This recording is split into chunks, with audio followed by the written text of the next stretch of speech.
Trata de José Luis Espert y José Luis te saluda Lucio Di Matteo, buen día, ¿cómo estás? Hola Lucio, ¿cómo te va? Buen día. Muy bien, te decía, realmente tus tweets me resultan muy particulares, muy divertidos, así que quería llamarte para que, bueno, intercambiemos impresiones sobre, cómo es este momento. Entonces. ¿Cómo? Dicen que soy divertido. Es verdad, que no es poca cosa, tratándose de un país donde hay que analizar tantos eventos, si uno le pone un poco de condimento y de salsa, mejor, porque realmente nos toca atravesar muchas circunstancias. Decime, ¿cómo lees, interpretás el fallo de Griesa ayer? ¿Nos sirve, no nos sirve, nos ayuda, no nos ayuda? Bueno, ya estamos en un plano medio político, jurídico, más que económico. Sí. O sea, yo te voy a dar una opinión, pero reconociendo las limitaciones para opinar de este tema, donde yo creo que ya estamos en un plano más político, jurídico que económico, ¿no?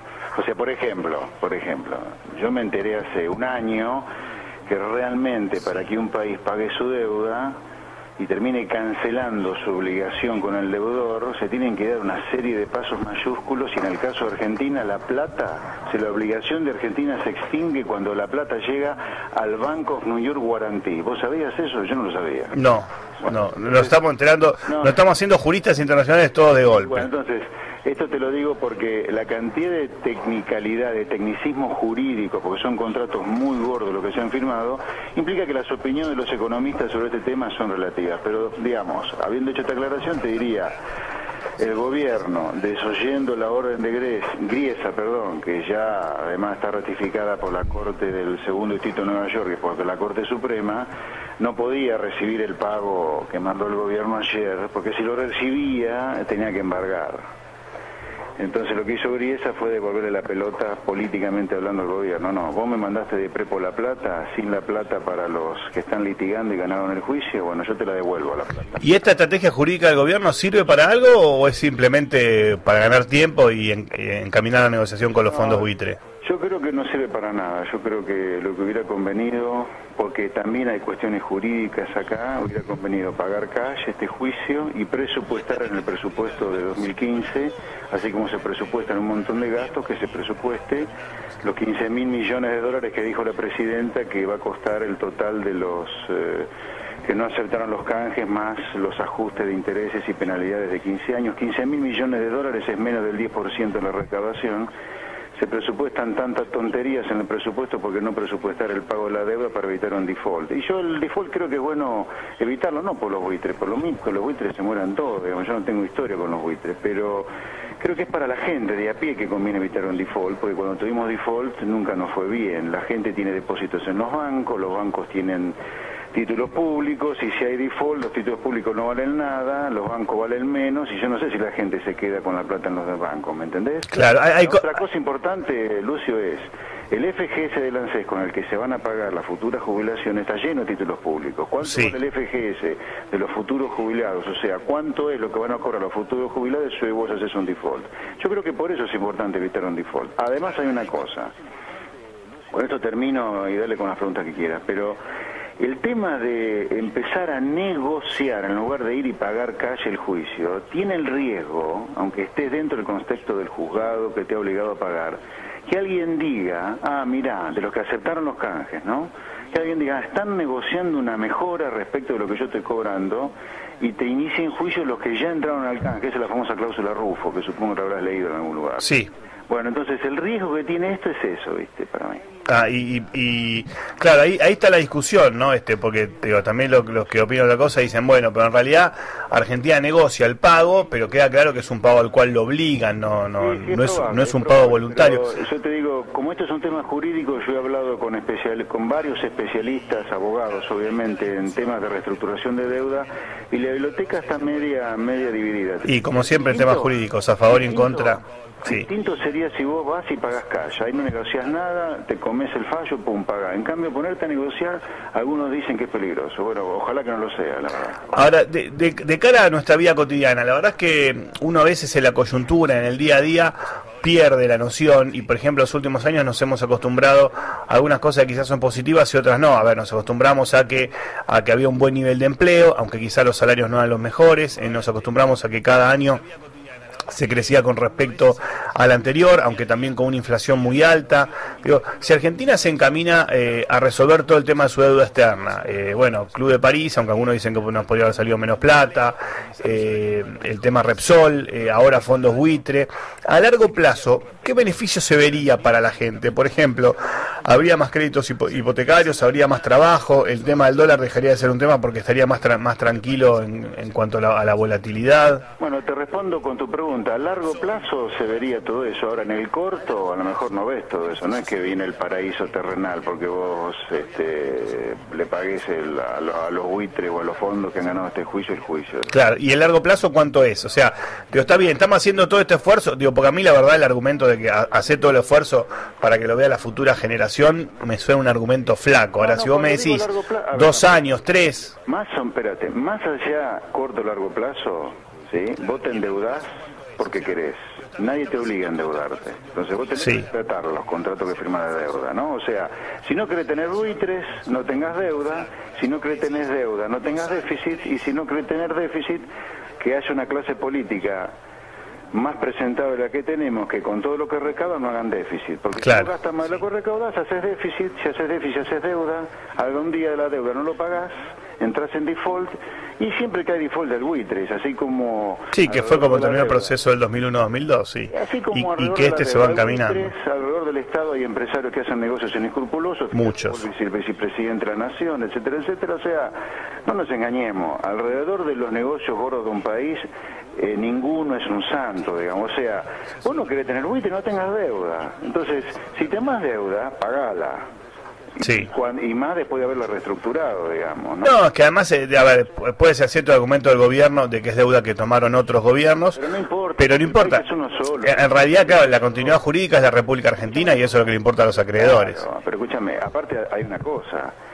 Imagínate si un futuro gobierno de quien sea, digamos, Cobo, Macri, Massa, Scioli, en el 2017 dicen, no, la deuda que emitió Néstor 2003, 2005, 2010 no la puedo pagar. No, es que claro, eso no va a pasar. Con la historia, el país es uno solo para el tipo que te presta, no puede andar discriminando, hoy en Menem es un país diferente al de Néstor y el de Scioli distinto al de Néstor, ¿viste? Vos tenés, si no querés tener problemas con los buitres, no te endeudes, no hagan déficit, y además, acá hay que ponerlo más claro todavía, y cruelmente claro.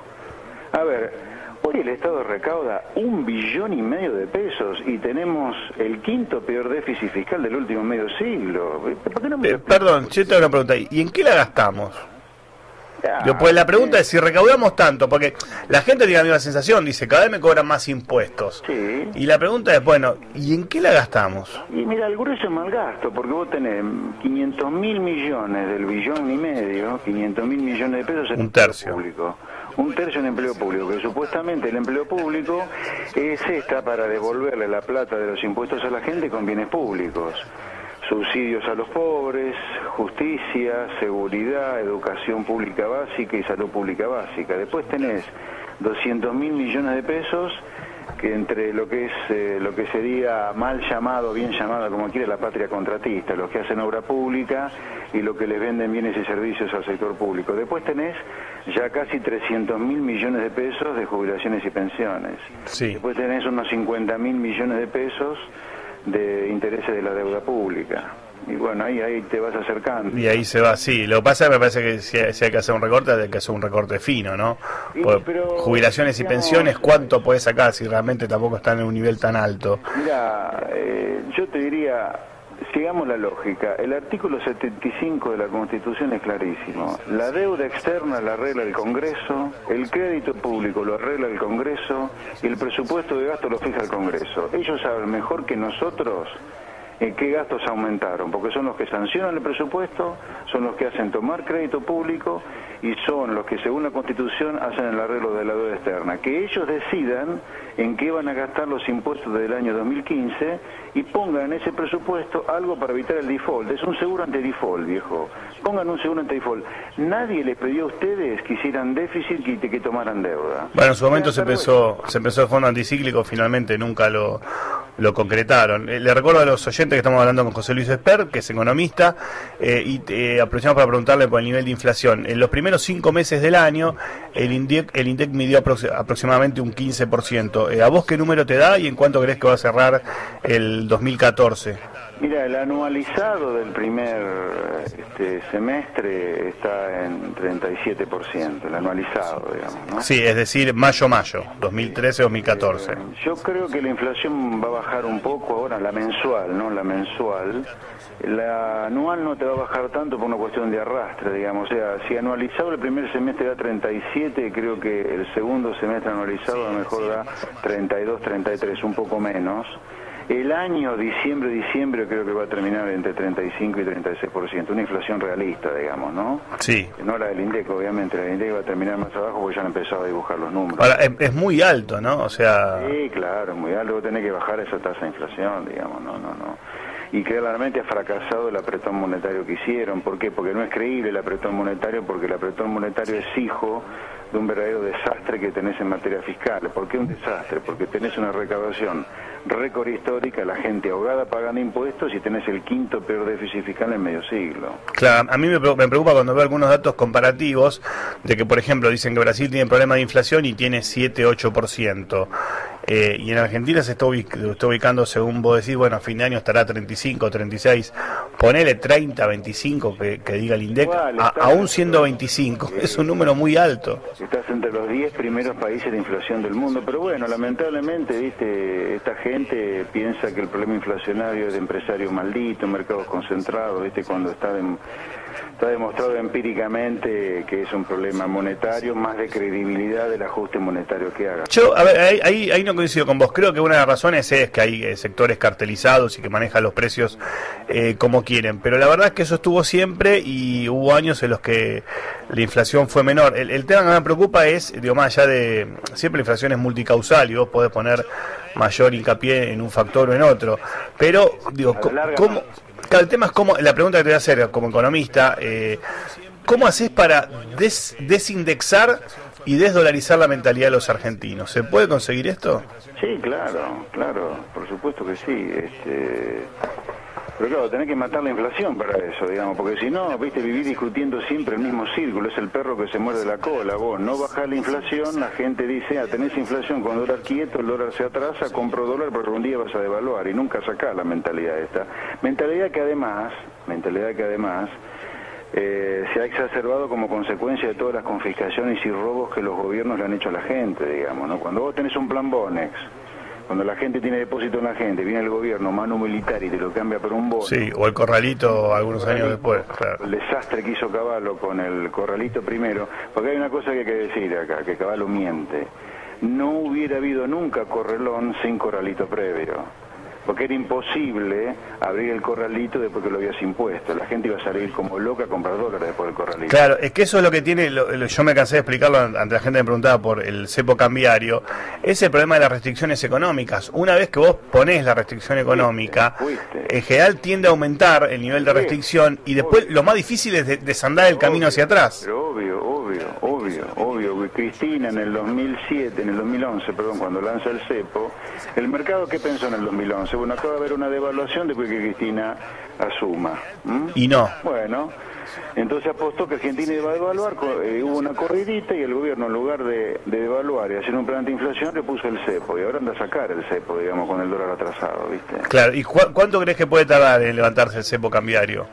Si todo se encamina más o menos bien, si cerramos con los buitres. No tengo idea porque eso depende del gobierno y este es un gobierno en la actitud difícil de pronosticar. Lo que sí te diría, ahora que lo pusiste, para sacar el cepo y no tener una pérdida innecesaria de reservas, tenés que bajar la inflación de manera significativa para que la gente no te apueste a favor del dólar rápidamente porque el dólar se abarató, ¿viste? Ahora, y si vos sacaras el cepo y dejaras que el mercado del dólar se moviera libremente, ¿a cuánto crees que se iría la cotización? No, ahí vas a tener pérdida de reservas y suba de dólar, digamos. ¿Cuánto va a ser de pérdida de reserva y cuánto de dólar? No lo sé, pero creo que tenés la dificultad que tenés para sacar el cepo y así, con este descontrol fiscal. Es eso, pérdida de reservas y suba el dólar simultáneo. Si se te caen mucho las reservas, el mercado se va a volver loco, digamos, ¿viste? Claro. Los bancos centrales, cuando se quedan sin reservas, son un problema. ¿Y un dólar realista de cuánto sería para vos? Y depende de lo que haga. Yo, digamos, yo soy muy respetuoso del mercado. Me parece que el dólar paralelo que es el dólar libre, en realidad mal llamado negro, está cerca de lo que... El 12,20 de ayer. Sí, pero hay una cosa interesante, Lucio, acá. Mira, en 2012, el dólar blue, porque el cepo arrancó casi a fin de 2011, ya que en 2012 podías comparar... Sí, en noviembre del 2011 arrancó. Sí. Pues ya podías comparar en 2012 cuánto era el dólar libre. Bueno, el dólar libre subió 45% durante el 2012. En 2013 subió casi 50%. Si volviera a repetir lo que pasó en 2012 y 2013, o sea, nada del otro mundo, cosas que ya pasaron, 50% más, podrías terminar el 2014 con un dólar de 15 y ya estamos en 12. ¿Por qué no? Puede ser, digamos. Es un desastre. Un dólar de 15 es una catástrofe, de todas maneras. No me parece, no, yo creo que no, porque fíjate, 15 es 50% más que 2013 y el de 2013 fue 50% más que 2012. El tema es que se te va todo a precios eso, o no, o vos decís que hay forma de evitarlo. Y no, la inflación se te va a quedar clavada entre 30 y 40 para mí, ahí va a andar la tasa de inflación. Yo no digo que el dólar vaya a ser 15 a fin de año, espérate que quede claro eso, lo que digo es, no nos asustemos si ocurre, porque después de todo lo que viene subiendo en los últimos 2 años, eso es lo que te digo. Vos me decís, ¿cuál es el dólar de equilibrio? Y yo creo, mira el dólar blue, digamos, es el dólar de equilibrio, el dólar libre. Muy bien, José Luis Espere, economista, gracias por el contacto y buen fin de semana para vos. Chao, bueno, sí, igual para vos.